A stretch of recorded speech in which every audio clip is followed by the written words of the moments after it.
আসসালামু আলাইকুম রহমতুল্লাহি বরকাতুহ। কী অবস্থা সবার? আশা করি সবাই ভালো আছেন। তো আজকের ভিডিওটা হচ্ছে আমি ওই যে ওদিন বলছিলাম না ওমানিদের ব্যাপারে কিছু জানাবো, ওদের একটা বিষয় নিয়ে আমি আজকে বলি।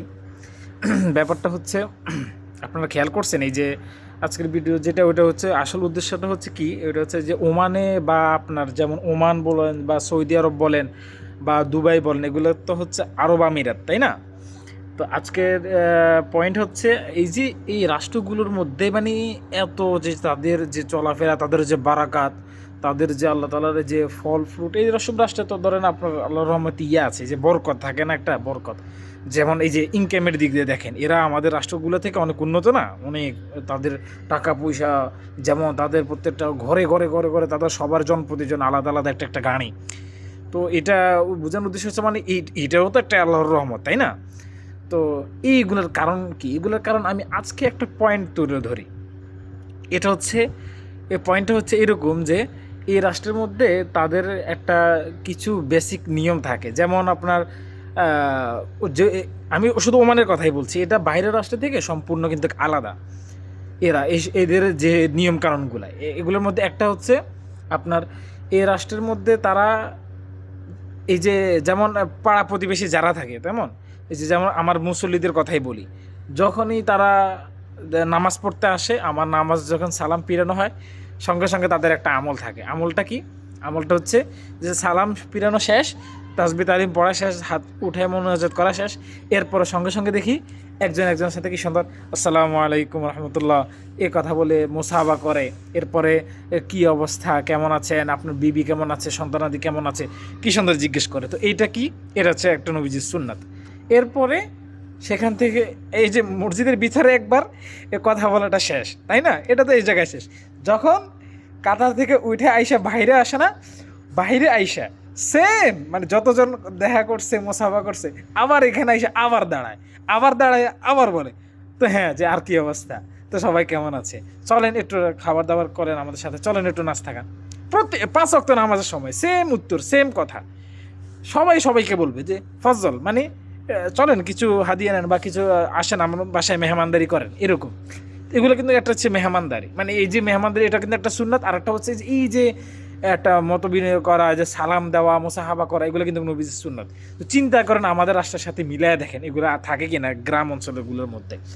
আর একটা বিষয়, ওগুলো হচ্ছে কি আপনার এই যে এইসব রাষ্ট্রের আপনার নিয়ম, যেমন ধরেন আপনার জামা নিয়ে একটা বলি, এদের কেন এই সরকারে এই রাষ্ট্রের মধ্যে একটা নিয়ম করে রাখছে কি, আপনার ওমানের এইসব রাষ্ট্রের লেবাস তো হচ্ছে পাঞ্জাবি, তাই না? ফুল পাঞ্জাবি। এরা সবাই পুরুষরা ফুল পাঞ্জাবি পরবে, মহিলারা বোরকা পরবে, এছাড়া অন্য কোনো লেবাস না। এটা সরকারিও এটা লেবাস, এটা অনুমোদিত করা। তো এই যেহেতু সরকারি লেবাস হচ্ছে এগুলো, মহিলাদের জন্য বোরকা নির্ধারণ এবং পুরুষদের জন্য পাঞ্জাবি নির্ধারণ। তো এই কারণে তাদের একটা পাঞ্জাবির একটা মানে স্টাইল থাকে প্রত্যেকটা, মানে এটা লাজেম। মানে তারা এই যে পাঞ্জাবি না, পাঞ্জাবির এইখান দিয়ে একটা মানে একটা রশি মানে সুতো সুতো কয়েকটা দিয়ে একটা স্টাইল করে এটা একটা এইভাবে এমনি লটকানো থাকবে আর কি, বুঝছেন? এইভাবে লটকানো থাকবে এখান থেকে।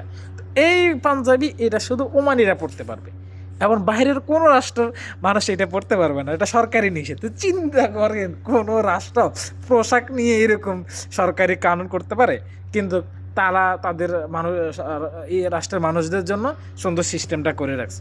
এরপরে দেখা যায় কি যে কথা তো হচ্ছিল যে মানে বরকত কেন হয়, আল্লাহ তালা কেন ওদেরকে এত রিজিক দেয়। এটার আরেকটা কারণ হতে হয় এরকম যে যেমন এ রাষ্ট্রে আপনার ঝগড়া বিবাদ নাই, ফাসাদ নাই, হিংসা নাই, কিছুই নেই, কারোর সাথে কারো মারামারি নেই।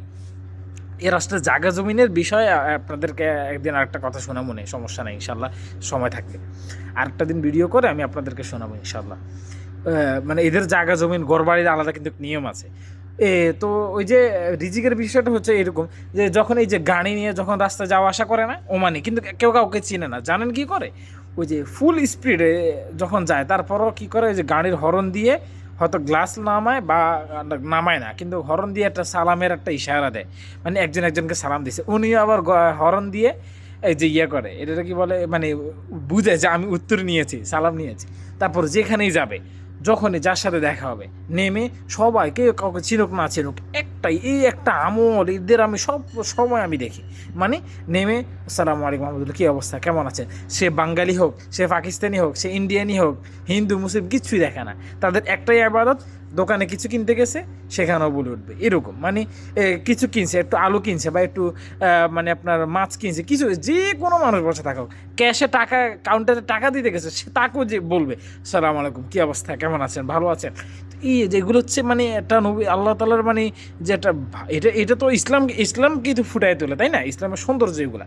তো এই ছোটো ছোটো কিছু কারণে আমার মনে হয় যে আল্লাহ তালা এদেরকে ইনকামে বরকত দান করে, আশপাশ সব কিছুর দিক দিয়ে এদের ফ্যামিলিও কেন সুখে থাকে, এরা এসব রাষ্ট্রের মানে যে পরকীয়া নাই ওইটার উপর আমি একদিন একটা কথা শোনাবো নি ইনশাল্লাহ, মানে ভিডিও দেবো ইনশাল্লাহ। তো সবাই সাপোর্ট করবেন আমাকে ইনশাল্লাহ, হ্যাঁ। আমার যদি ভিডিও ভালো লাগে এরকম ছোটো চার, আমি তো এখন নতুন শুরু করছি, তাই হয়তো আমার কথায় বা আপনার বাকভঙ্গিমায় বা আপনাদের ব্লগের ক্ষেত্রে হয়তো অনেক ভুল ত্রুটি হতে পারে, তো এগুলো মেনে আপনারা অন্তত লাইক কমেন্ট করে আমাকে বলে দিবেন, কেমন, সাপোর্ট করেন। ওকে, ঠিক আছে, ভালো থাকেন সবাই। আজকের জন্য ভিডিও এতটুকু। আসসালামু আলাইকুম রহমতুল্লাহ।